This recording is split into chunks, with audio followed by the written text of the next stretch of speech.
Hey guys, how's it going? Michael Troy here, and today we are looking at the Adventures of Cyclops and Phoenix. Alright, so this is a mini-series from the 90s. Amazing art by Gene Ha. So this is like this Adventures of Cyclops and Phoenix. I think this is like a Cable-focused sort of mini-series, talking about Cable and the like baby Cable, whatever. So I'm all about the art on this one. Gene Ha, who would go on to work with Alan Moore at America's Best Comics, and Top 10, I think, was the book. Oh my God, Naked Gun, 33 and a half, third, The Final Insult, Leslie Nielsen, hysterical. Haven't seen that movie in forever. Totally need to watch some of this again for some good slapstick.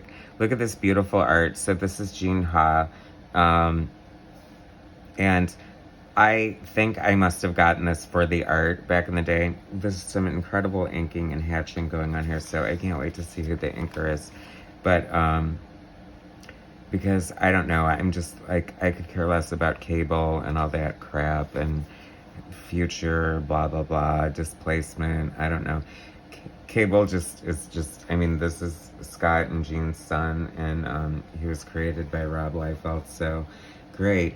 Anyway, Scott Lobdell, writer. It feels like he was writing all the X stuff, and I don't know. I guess like not one of my favorite artists, but we didn't really have a choice at the time. So, Gene Ha, penciler, Alve, inker.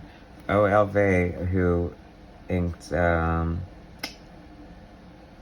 Grummett on the Titans, I want to say. Very cool. I'm loving. I mean, there's just such an artistry to the inking with the hatching and all that. White Zombie, Ghost Rider 2099. That's actually a cool looking cover. I'm sure that's not exactly how the cover looked, but you know, whatever. The amount of detail is just like staggering. It's funny because props to Alve. Like, this isn't the Alve show, but really good inking. Like, I don't think I've ever seen his work looks so good, and so he must have obviously been inspired by Gene Ha's amazing pencils, because Gene Ha, let's face it, is such a great artist. But, you know, this is, of course, on great paper, and the printing quality is good, so no spoilers here, because God knows I have no idea what's going on.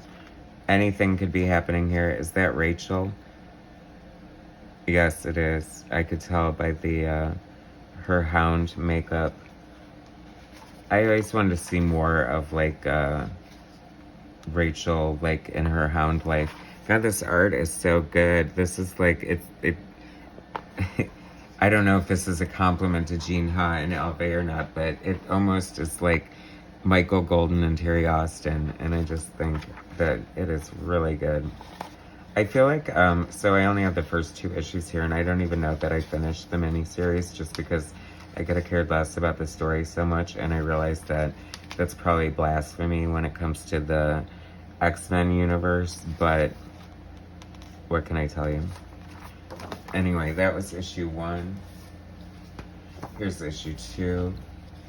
Wouldn't it be funny if I opened it up and it's like inked by Vince Colletta?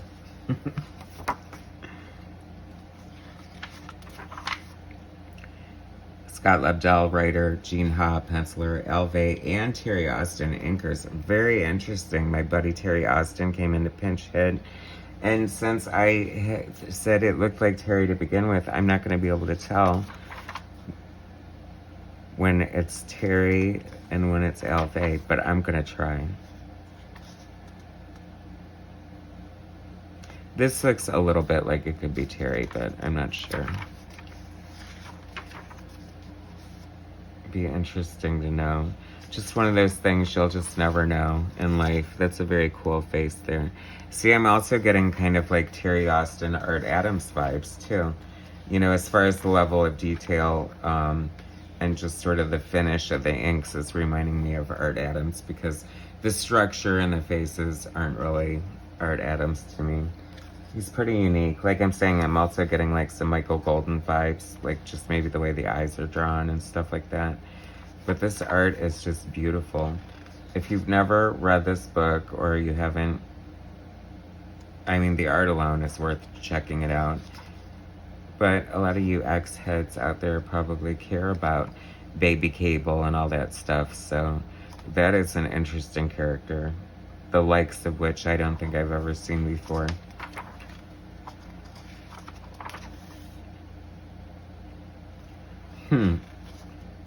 Now I'm almost half curious to see what happens. Anyway, wow, that's a cool double page spread. I love double page spreads. They're so panoramic and beautiful, and just like so much work went into it. It's funny because John Byrne kind of lamented double page spreads. He and Terry Austin did a ton of them in the X-Men comics. And to his point, it only advances the story basically by one panel. I mean, obviously there's a lot going on, but he does have a point.